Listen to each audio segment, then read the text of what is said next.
నమస్కారం V3 news కు స్వాగతం. లక్ష్యం సమాజహితం. ముందుగా ముఖ్యాంశాలు. కాంగ్రెస్ పార్టీ చేపట్టిన సోషల్ మీడియా ఉద్యమంలో పాల్గొన్న టీపీసీసీ ప్రధాన కార్యదర్శి ఎంఆర్జీ వినోద్ పేద మధ్యతరగతి ప్రజలకు 6 నెలల పాటు 10,000 రూపాయల ఆర్థిక సహాయం అందించాలని డిమాండ్. సంగారెడ్డి జిల్లా జహీరాబాద్ మండలం కొత్తూరు బి గ్రామంలో నారింజ ప్రాజెక్టును సందర్శించిన కలెక్టర్ హనుమంతరావు రైతులు పొలాల్లోకి మట్టిని తరలించుకు వెళ్లేటప్పుడు అధికారులెవరూ అడ్డుకోవద్దని ఆదేశాలు. ఘనంగా మాజీ ముఖ్యమంత్రి నందమూరి తారక రామారావు జయంతి వేడుకలు పూలమాలలు వేసి నివాళులర్పించిన తెలుగు తమ్ముళ్లు.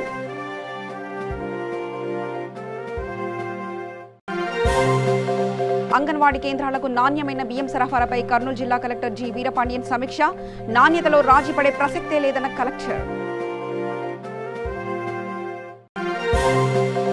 కర్నూలు జిల్లా ఆలూరు నియోజకవర్గంలో దేవనకొండ మండలంలో నాటుసారా స్వాధీనం. ఒకరి అరెస్ట్, 50 లీటర్ల నాటుసారా ధ్వంసం. ఇక వార్తల్లోకి వెళ్తే ఏఐసీసీ అధ్యక్షురాలు సోనియా గాంధీ ఆదేశాల మేరకు కాంగ్రెస్ పార్టీ చేపట్టిన సోషల్ మీడియా ఉద్యమం ఊపందుకుంది. తెలంగాణ ప్రదేశ్ కాంగ్రెస్ కమిటీ ప్రధాన కార్యదర్శి ఎంఆర్జీ వినోద్ మాట్లాడుతూ కోవిడ్-19 వల్ల దేశం క్లిష్ట పరిస్థితి ఎదుర్కొంటుందని, పేద మధ్యతరగతి ప్రజలు ఉపాధి కోల్పై జీవనం అస్తవ్యస్తమైందని, కేంద్ర ప్రభుత్వం వెంటనే పేద మధ్యతరగతి ప్రజలకు తిరిగి సాధారణ జీవితం ఏర్పడేలా 6 నెలల పాటు నెలకు 10,000 రూపాయల ఆర్థిక సహాయం చేయాలని, ఉపాధి కోల్పోయిన మత్స్యకారులకు ఆర్థిక భరోసా కల్పించాలని, వలస కార్మికులు వారి స్వస్థలాలకు చేరుకునేలా ప్రయాణ సౌకర్యం కల్పించాలని, వారి ఆరోగ్య స్థితిగతులను పరీక్షించి వాళ్లపై ఆధారపడ్డ కుటుంబాలకు ధైర్యం కల్పించాలని కేంద్ర ప్రభుత్వాన్ని డిమాండ్ చేశారు. Today a call given by our leader Srimati Sonia Gandhi, AICC President, and Sri Uttam Kumar Reddy, PCC President of Telangana, Speak Up India regarding the COVID-19 issue with the pandemic situation going on in our country and around the world.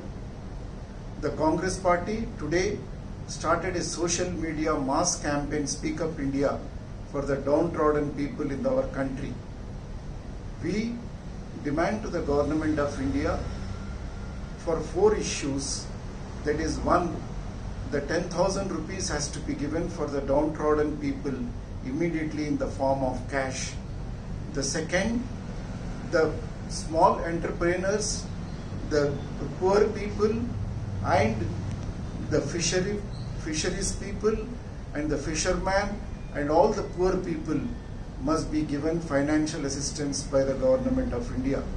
The third, we also demand the migrant laborers which are going to their respective native places across the country has to be given transportation facility and seeking the health issues safely to go to their places at the cost of the government.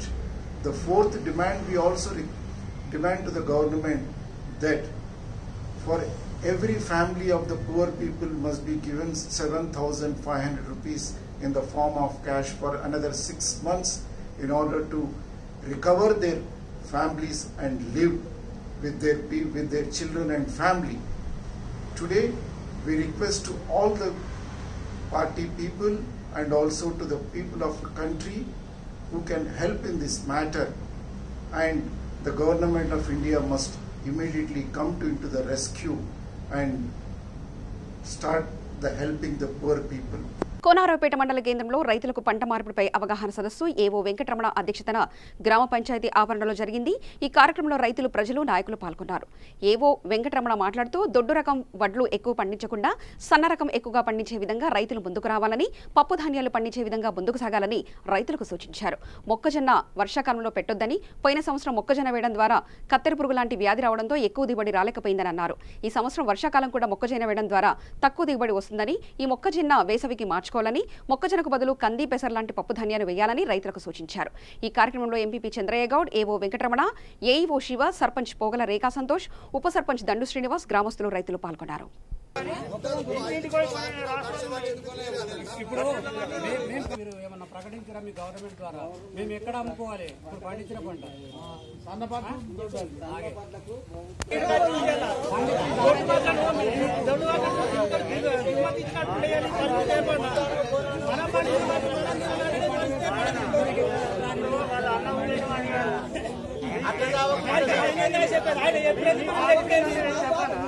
అన్న ఒకడే మీ కేసీఆర్ హామీ ఇచ్చాడు, సన్న బియ్యం హాస్టల్లో పెడతాను, సన్న బియ్యం పంచుతాను. దాని కొరకు ఇక్కడ డిస్కషన్ మరి దీన్ని కూడా రేపు ప్రకటిస్తాయి మీరు నెరవేరే కొరకు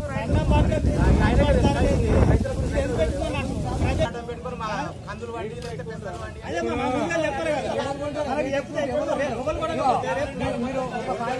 రేపు దేశం అంతా పెడుతున్నాం.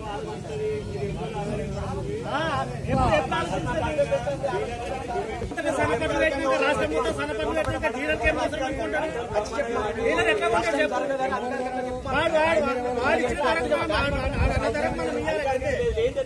లేదంటే మీ ఇష్టం అని చెప్పు. ఎట్లా చెప్పు, రైతులు ఏం చేసినట్టు గవర్నమెంట్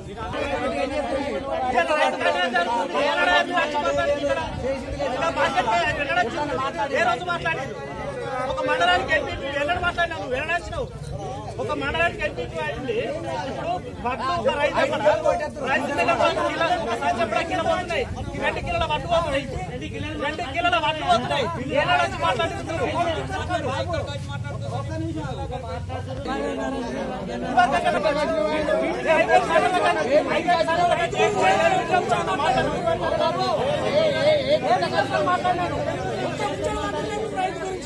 ఏ జిల్లా నుంచి మాట్లాడినావు? ఏ జిల్లా మాట్లాడినావు? మరి రైతు పండించిన పంటకు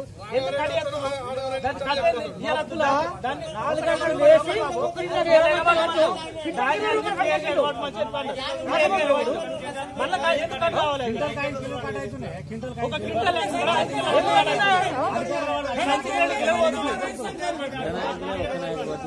కోండ్రపేట మండల హెడ్ క్వార్టర్ నుంచి మాట్లాడుతున్నాం. కోండ్రపేట రైతులం మేము. ఇవాళ కోండ్రపేట మండలంలో గ్రామ పంచాయతీ ముందట అగ్రికల్చర్ వాళ్ళు వచ్చి ఇవాళ ఈ సన్న వరి గింజల గురించి చెప్పడం జరిగింది. అయితే వీళ్ళు ఏమంటారంటే ప్రభుత్వ అధికారులు ఏమంటారంటే 1 ఎకరం సన్నవారి పెట్టుర్రి, 1 ఎకరం దొడ్డువారి పెట్టుర్రి, ఇంకా మిగతాది ఏమన్నా ఉంటే కంది, పప్పు దినుసులు, మక్కలు వద్దంటారు, పత్తి పెట్టమంటారు. మా ఏరియాలో కోండ్రపేట మండలంలో ఈ మా కందులు వండేటిది కాదు, పెసర్లు వండేటిది కాదు, ఏమున్నా పొలం పండుతుంది. సరే వాళ్ళు సన్నపారి పెట్టమని అంటారు. ఖమ్మం జిల్లా ముదిగొండ మండలం మేడేపల్లి గ్రామంలో నియంత్రిత పంటల సాగు విధానంపై రైతులకు అవగాహన సదస్సు జరిగింది. ఈ కార్యక్రమానికి హాజరైన Zilla Parishad chairman Lingala Kamalaraju, collector RV Karnan, CEO Priyanka హాజరయ్యారు. ఈ సందర్భంగా వారు మాట్లాడుతూ రైతుకు అధిక లాభాలు వచ్చే విధంగా పంట మార్పిడి విధానాన్ని సీఎం కేసీఆర్ తీసుకొచ్చారని అన్నారు. ఈ కార్యక్రమంలో ముదిగొండ మండల పార్టీ అధ్యక్షులు Meegada Srinivas, ZPTC Pasupuletti Durga, MPP Samineni Hariprasad, Medipalli society అధ్యక్షులు సామినేని వెంకటయ్య, గ్రామ సర్పంచ్ సామినేని రమేష్ తదితరులు హాజరయ్యారు. వానాకాలంలో మొక్కజొన్న వేయకుండా లాభసాటినటువంటి పంటల్ని వేయటం ద్వారా ఆకాంక్షలకు అనుగుణంగా నియంత్రిత సాగు విధానాన్ని అమలు చేస్తామని కన్నన్ గారు, అలాగే సీఈఓ మేడం ప్రియాంక గారు, మన ఎంపీపీ గారు హరిప్రసాద్ గారు, జెడ్పీటీసీ దుర్గా గారు, రైతు బంధు మండల గ్రామంలో మీరు అనుకుంటున్నట్టుగా ఏదో ఒకరోజు కలెక్టర్ గారు మా దగ్గరికి రావాలని చాలా సందర్భాల్లో మీరు కోరారు. కానీ అనుకోకుండా ఒక మంచి కార్యక్రమానికి ఇక్కడ కలెక్టర్ గారు పాల్గొనడం అనేది చాలా సంతోషం. ఇంకా వెంకటయ్య గారు చెప్పారు, వాస్తవంగా మన మీ సొసైటీ పరిధిలో కొనుగోలు చేసినటువంటి వడ్లు కానీ మొక్కజొన్నలు కానీ ఇవన్నీ వేగంగా మిల్లులకు తరలించడానికి, గోడౌన్లకు తరలించడానికి నిత్యం ప్రతిరోజు వెంకటయ్య గారు అందరికీ ఫోన్లు చేస్తూ ఉండేవాడు. మాకు లారీలు కావాలి, వెంటనే పంపిండి, వర్షం వస్తే రైతులు ఇబ్బంది పడతారని. అలాగే అన్ని చోట్ల నుంచి ఫోన్లు వస్తూ ఉండేవి. కానీ మన అదృష్టం ఏంటంటే మన మంత్రి గారు అగ్రికల్చర్ బిఎస్సి ఎంఎస్సి చదివారు, మన కలెక్టర్ గారు కూడా అగ్రికల్చర్ చదివారు. అంటే రైతులు తెలంగాణ రాష్ట్రంలో ఒకనాడు వ్యవసాయం అంటే దండగాని అనుకున్నారు. కానీ ఈరోజు రైతు వ్యవసాయం అంటే పండుగలాగా భావించాలి అనే ఉద్దేశంతో పంట పెట్టుబడిని ఈ ప్రపంచంలో మొట్టమొదటిసారిగా రైతులకు నేరుగా అకౌంట్లు వేసినటువంటి ముఖ్యమైన పాల్గొన్నటువంటి వాళ్ళం. ఎక్కడన్నా ఒక రైతు చనిపోతే ఆ రైతుని ఆదుకోండి అని చెప్పేసి మీరు ఆయన కౌలు రైతు కింద ఆత్మహత్య చేసుకున్నాడు, అందుకని ఆయనకు ఆర్థిక సహాయం ఇవ్వాలని ఎంఆర్ఓ గారు, ఎస్ఐ గారు, ఏడీ గారు వాళ్ళు రిపోర్ట్ ఇవ్వాలి. అది ఆర్డీఓ గారి దగ్గరికి పోవాలి.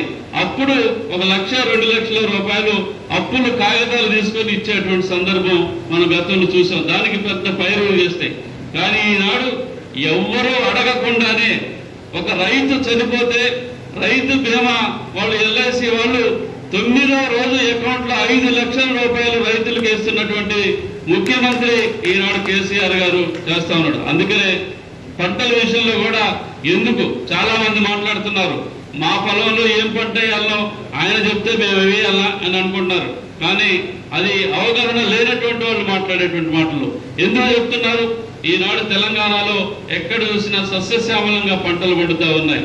ఒకనాడు తెలంగాణ బీడు భూములు, కానీ ఇలా కాళేశ్వరం వచ్చిన తర్వాత పెద్ద ఎత్తున పంటలు పండుతున్నాయి. మరి మనం ఎక్కడ అమ్ముకోవాలా? ఇందాక ప్రసాద్ గారు చెప్పినట్టుగా గోడౌన్లో ఉన్నటువంటి నిల్వలు తీసుకుని సముద్రంలో పారవేయటం కాదు. పాపనపేట మండల కేంద్రమైన కుర్తివాడ గ్రామంలో మంజీరా నది నుంచి అక్రమంగా తీసుకొచ్చిన 565 ట్రాక్టర్ల ఇసుకను రెవెన్యూ అధికారులు, రెవెన్యూ డిపార్ట్మెంట్ సీజ్ చేయడం జరిగింది. ఈ ఇసుకను బహిరంగ వేలం వేయడం జరిగింది. వేలంలో ఇసుకను దక్కించుకున్న వారు 2 రోజుల్లో మొత్తం డబ్బులు చెల్లించాలని అన్నారు. ట్రాక్టర్ ఇసుక 1800 రూపాయల చొప్పున అమ్మాలని ఎంఆర్ఓ బలరాం ఆదేశాలు జారీ చేశారు. ఈ కార్యక్రమంలో MRO Balaram, deputy MRO Madhusudan తదితరులు పాల్గొన్నారు.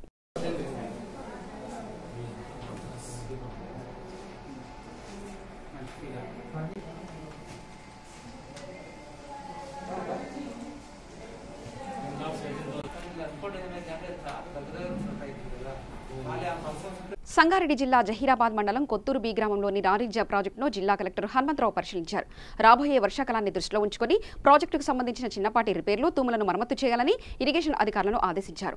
అలాగే నారింజ ప్రాజెక్టు సంబంధించిన 600 ఎకరాల్లో ఉన్న మట్టిని రైతులు తమ పొలాల్లోకి తీసుకువెళ్లవచ్చని అన్నారు. రైతులు వారి పొలాల్లోకి మట్టిని తరలించుకు వెళ్లేటప్పుడు అధికారులు ఎవరు అడ్డుకోవద్దని ఆదేశాలు జారీ చేశారు.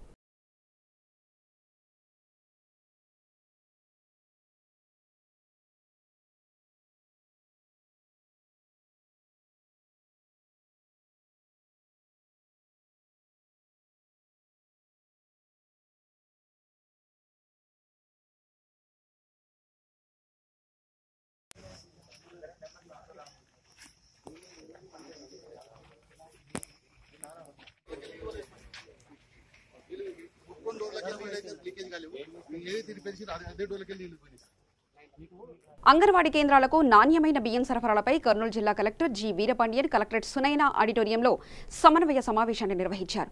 ఈ కార్యక్రమానికి జేసీ రవిపట్టన్ శెట్టి, కర్నూలు నగరపాలక commissioner DK Balaji, trainee assistant collector Nidhi Meena, జిల్లా అధికారులు ఈ సమావేశానికి హాజరయ్యారు. లాక్డౌన్ వల్ల ఇబ్బందులు ఎదుర్కొంటున్న నగరంలోని తలాబ్కట్ట పరిసర ప్రాంత పేద కుటుంబాలకు ఎంబీటీ అధికార ప్రతినిధి అంజాద్ ఉల్లా ఖాన్ చేతుల మీదుగా నిత్యావసర సరుకులు అందించారు. ఈ కార్యక్రమంలో సాకిర్ ఉల్లా ఖాన్, అఫ్ఫాన్ ఉల్లా ఖాన్ తదితరులు పాల్గొన్నారు. तालाबकट्टा मुराद महल में यहाँ पर जो हल्के असेंबली याकुतपुरे के तहत आता है, मजलिस बचाओ तहरीक की तरफ से राशन किट्स की तकसीम अमल में आई है। तो हमने जैसा कि पहले भी ऐलान किया था कि लॉकडाउन के शुरू से लेके रमज़ान तक काम चला, फिर रमज़ान में भी काम जारी रहा। अल्लाह ताला ने रमज़ान में भी इस काम को जारी रखा और रमज़ान के बाद में भी जब तक लॉकडाउन जारी रहेगा ये काम चलते रहेगा। जितने एमबीटी के वर्कर्स हैं और जितने गाज़ी मिल्लत के चाहने वाले हैं, मैं उन सबको यही कह रहा हूँ कि अगर आप अपने क़ायद गाज़ी मिल्लत अलहाज मोहम्मद अमानुल्लाह ख़ान को सच्चा खराज अक़ीदत पेश करना चाह रहे हैं तो राशन गरीबों में जो है राशन की सप्लाई करते रहो ताकि कोई भी भूखा ना सो। आज जो ये प्रोग्राम यहाँ पर जो राशन किट्स तकसीम किए गए, हमारे एमबीटी के बहुत ही अहम वर्कर सईद बिन सालम साहब ये पूरा अरेंजमेंट करे आज तलाबकट्टे में बांटने का, और हमारे रब्बानी साहब जो है इसकी पूरा इंतजामात करे, पूरा वेल ऑर्गेनाइज तरीके से हैं। और जिसको भी नहीं मिला है, मैं अभी यहाँ के मुकामी लोगों को बोला हूँ कि उनके टेलीफोन नंबर्स और नाम लिख लीजिए। इंशाल्लाह ये काम जारी रहेगा। सिर्फ हम लोग जो है ईद के दिन भी नहीं रुके, ईद के दिन भी हम लोग तकसीम किए। कल जो है वो एक मुस्लिम मैयत गैर मुस्लिम मसान गट्टी में दफनाए थे, तो उसमें एक दिन हम लोग वहाँ पर मसरूफ़ थे, इसलिए ये काम रुका था। ये काम जारी रहेगा। तालाबकट्टे के हर घर पे हमारा राशन पहुँचेगा। कोई भी अफराद भूखा नहीं सोगा।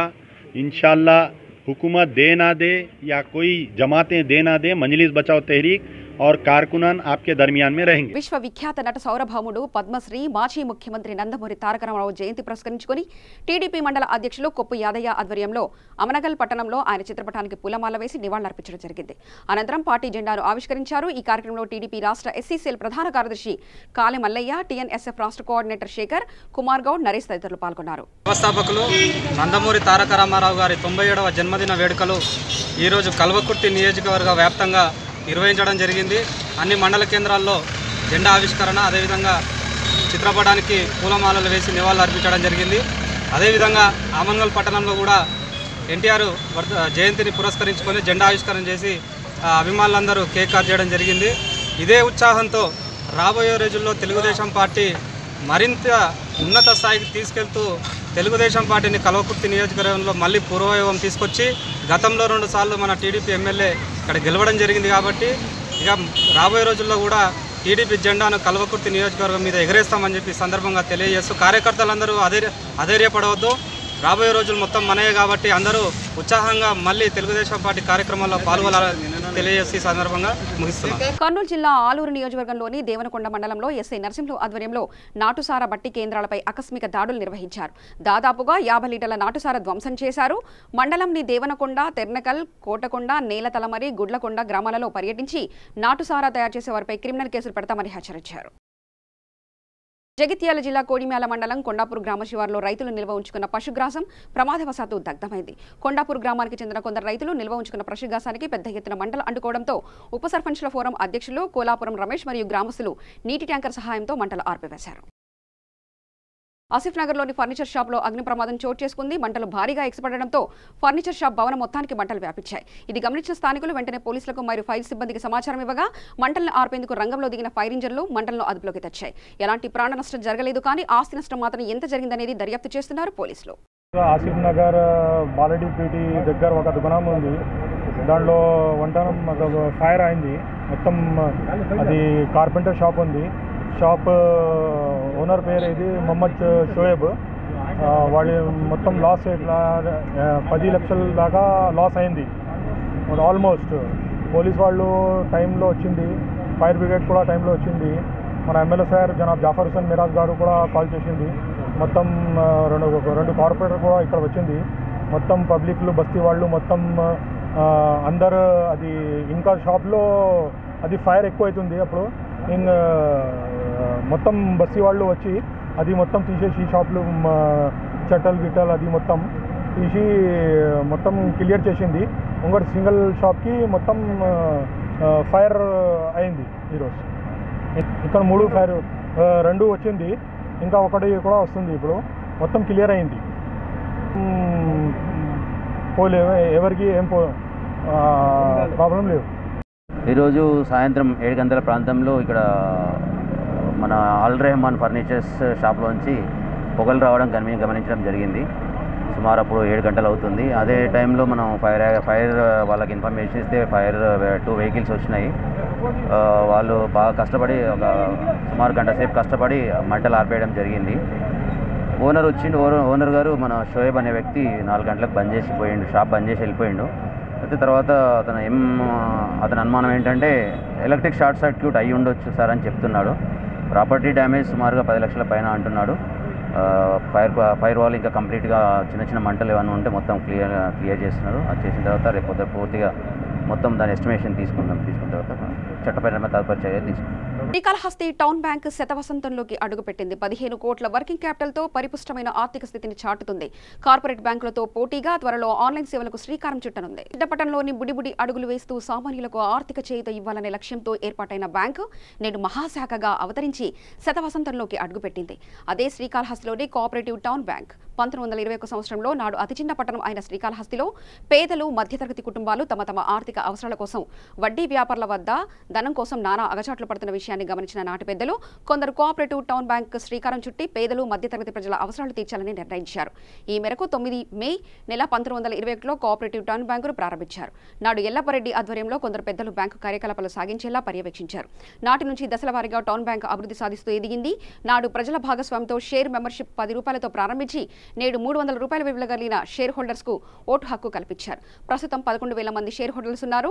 షేర్ క్యాపిటల్ 64,62,890 రూపాయలుగా ఉంది. బ్యాంకులో డిపాజిట్లు 5,94,28,484 రూపాయలుగా ఉన్నాయి. బ్యాంకు ద్వారా వివిధ వర్గాలు రుణాలుగా 8,20,29,249 రూపాయలు పొందారు. ఇందులో అత్యధికంగా బంగారు రుణాలు 5,96,42,000 ఇచ్చారు. గృహ రుణాలుగా 1,79,18,000 రూపాయలు ఇచ్చారు. బ్యాంక్ రిజర్వ్ ఫండ్ 1,54,81,000 ఉంది. గవర్నమెంట్ సెక్యూరిటీ ఫండ్ కింద 3,78,00,000 రూపాయలు ఉన్నాయి. మొత్తం మీద బ్యాంకు 10 కోట్ల మిగులు నిధులతో పటిష్టమైన ఆర్థిక స్థితిని చాటుతుంది. ఓవరాల్ గా చూస్తే బ్యాంక్ వర్కింగ్ క్యాపిటల్ 15 కోట్లతో లావాదేవీలతో ముందుకు సాగుతుంది. అతి తక్కువ ఖర్చుతో బ్యాంకు కార్యకలాపాలు సాగుతున్నాయి. అయితే బ్యాంకు ఎదుగుదలతో అనేక ఆటుపోట్లు ఎదురయ్యాయి. ప్రధానంగా 2002లో నాటి రిజర్వ్ బ్యాంకు వెల్లడించిన జాబితాలో ఆర్థిక స్థితి బలహీనంగా ఉన్న బ్యాంకులో ఒక బ్యాంకు టౌన్ బ్యాంక్ పేరు వెల్లడి కావడంతో ఒక్కసారిగా డిపాజిట్దారుల నుంచి ఒత్తిడి వచ్చి బ్యాంకు పరిస్థితి అగమ్య గోచరంగా మారింది. అయితే 2006లో నాటి ఎమ్మెల్యే ఎస్సీవీ నాయుడు చొరవ చూపి ఆర్బీఐ అధికారులతో ప్రత్యేక సమావేశం ఏర్పాటు చేయించి ప్రత్యేక అనుమతులు ఇప్పించారు. డిపాజిట్దారులు బ్యాంకు చెల్లించాల్సిన రుణదారులతో సమన్వయం చేసి నాటి మాజీ municipal vice chairman Shettipalli Krishnaiah ఆధ్వర్యంలో స్థానిక ప్రముఖులతో కలిసి పాలక మండలి ఏర్పాటు చేసి 6.5 కోట్ల రూపాయల రుణాలు వసూలు చేసేలా చేశారు. దీంతో బ్యాంకు పరిస్థితి పూర్వ వైభవానికి చేరుకుంది. 2006లో ఆర్బీఐ సడలింపులు ఇచ్చి గోల్డ్ లోన్స్ ఇచ్చేలా అనుమతినిచ్చింది. తదుపరి పాలక మండలి స్థానికుల కృషితో బ్యాంకు 2009 నుంచి పూర్తి స్థాయి లావాదేవీలతో ఆర్థిక అభివృద్ధితో పురోగమిస్తుంది. మన ఊరు మన బ్యాంకు నినాదంతో స్థానిక నేతలు స్థానికులు బ్యాంకుకు అండగా నిలబడి కాపాడుకున్న వైనం చరిత్రలో అపూర్వం అని చెప్పక తప్పదు. ఆర్థిక పరిపుష్టితో ముందుకు సాగుతున్న టౌన్ బ్యాంకులో కార్పొరేట్ బ్యాంకుల తరహాలో ఆన్లైన్ సేవలతో పాటు ఖాతాదారులకు ఏటీఎం సౌకర్యం కల్పించడానికి నాటి బ్యాంకు నిలబెట్టిన పాలక మండలి చైర్మన్ కృష్ణయ్య కుమారుడు శెట్టిపల్లి సురేష్ ఆధ్వర్యంలో పాలక మండలి కృషి చేస్తుంది. బ్యాంకు సీఈఓ మాట్లాడుతూ 100 ఏళ్ల సుదీర్ఘ కాలంలో బ్యాంకు ఎన్నో ఒడిదుడుకులు ఎదుర్కొని నేటి సుస్థిరమైన ఆర్థిక ప్రగతితో ముందుకు సాగుతుందని వివరించారు. త్వరలోనే బ్యాంకులో ఆన్లైన్ సేవలతో పాటు ఏటీఎం సేవలు కూడా ఖాతాదారులకు అందుబాటులోకి రానున్నాయని తెలిపారు. బ్యాంకు వారికి విన్నవించున్నాము మా విన్నపాలని. వాళ్ళు కూడా అతి త్వరలో డివిడెండ్ పర్మిషన్ కూడా ఇవ్వడం జరుగుతుంది, డివిడెండ్ పేమెంట్ కూడా ఇవ్వడం జరుగుతుంది.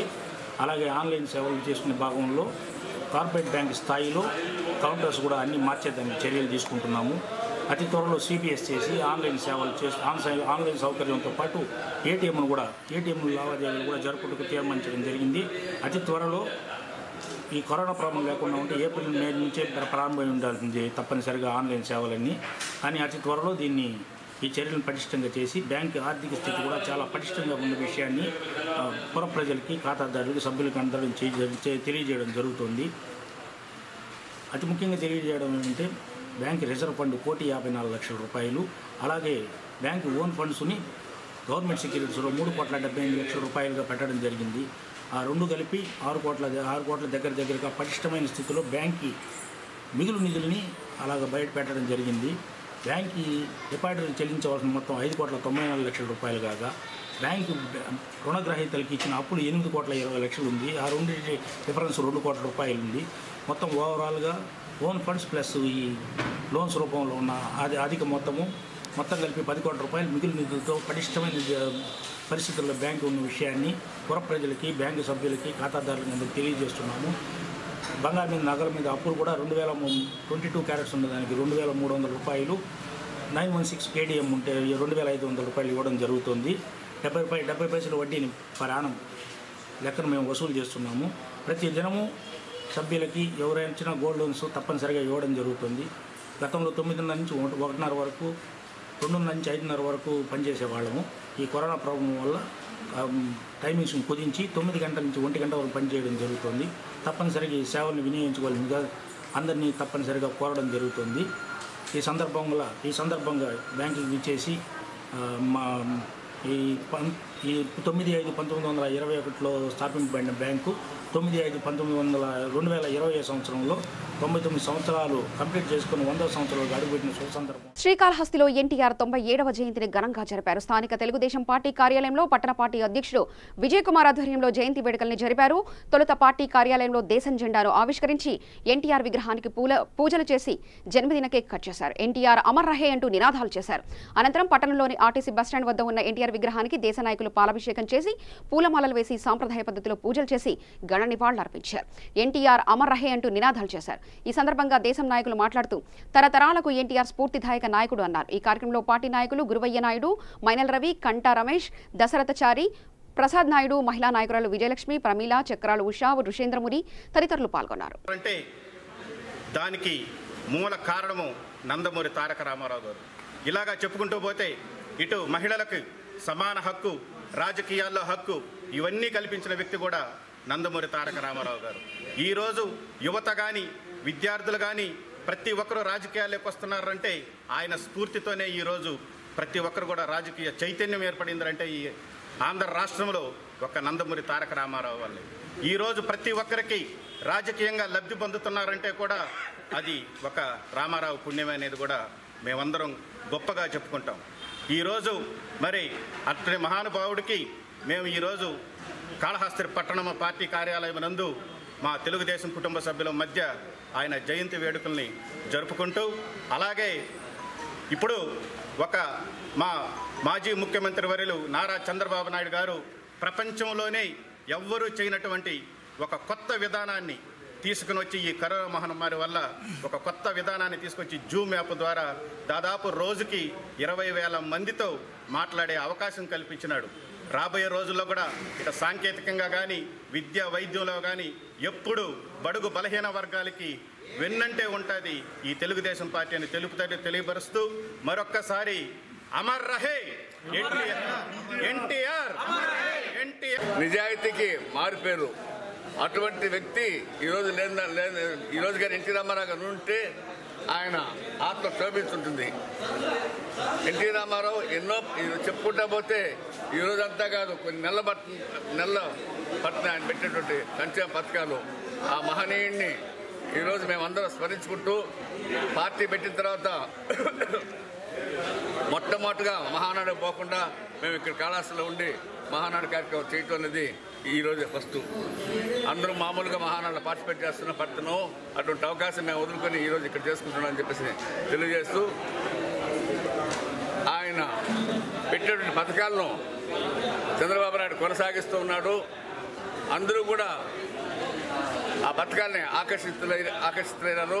అవే పథకాలు మన తిరిగి వచ్చే ప్రభుత్వాలన్నీ కూడా పెట్టాలని చెప్పేసి ఈ సందర్భంగా జ్యోతి ఆంధ్రుల ఆరాధ్య దైవం నందమూరి తారక రామారావు గారి 97వ జయంతి సందర్భంగా శ్రీకాళహస్తి పట్టణంలో పార్టీ కార్యాలయం నందు ఎన్టీ రామారావు గారి విగ్రహానికి ఫలాభిషేకం చేసి ఈరోజు స్వీట్స్ పంచి పెట్టడం జరిగింది. బీసీలకి ముఖ్యంగా ఎన్టీ రామారావు గారు మహిళా పక్షపాతి. మహిళలు ఈరోజు ఆర్థికంగా, సామాజికంగా, విద్యాపరంగా ముందున్నారంటే దానికి కేవలం ఎన్టీ రామారావు గారే. వార్తలు ముగించే ముందు ముఖ్యాంశాలు మరోసారి చూద్దాం. కాంగ్రెస్ పార్టీ చేపట్టిన సోషల్ మీడియా ఉద్యమంలో పాల్గొన్న టీపీసీసీ ప్రధాన కార్యదర్శి ఎంఆర్జీ వినోద్ పేద మధ్యతరగతి ప్రజలకు 6 నెలల పాటు 10,000 రూపాయల ఆర్థిక సహాయం అందించాలని డిమాండ్. సంగారెడ్డి జిల్లా జహీరాబాద్ మండలం కొత్తూరు బి గ్రామంలో నారింజ ప్రాజెక్టును సందర్శించిన కలెక్టర్ హనుమంతరావు రైతులు పొలాల్లోకి మట్టిని తరలించుకు వెళ్లేటప్పుడు అధికారులెవరూ అడ్డుకోవద్దని ఆదేశాలు. ఘనంగా మాజీ ముఖ్యమంత్రి నందమూరి తారక రామారావు జయంతి వేడుకలు, పూలమాలలు వేసి నివాళులర్పించిన తెలుగు తమ్ముళ్లు.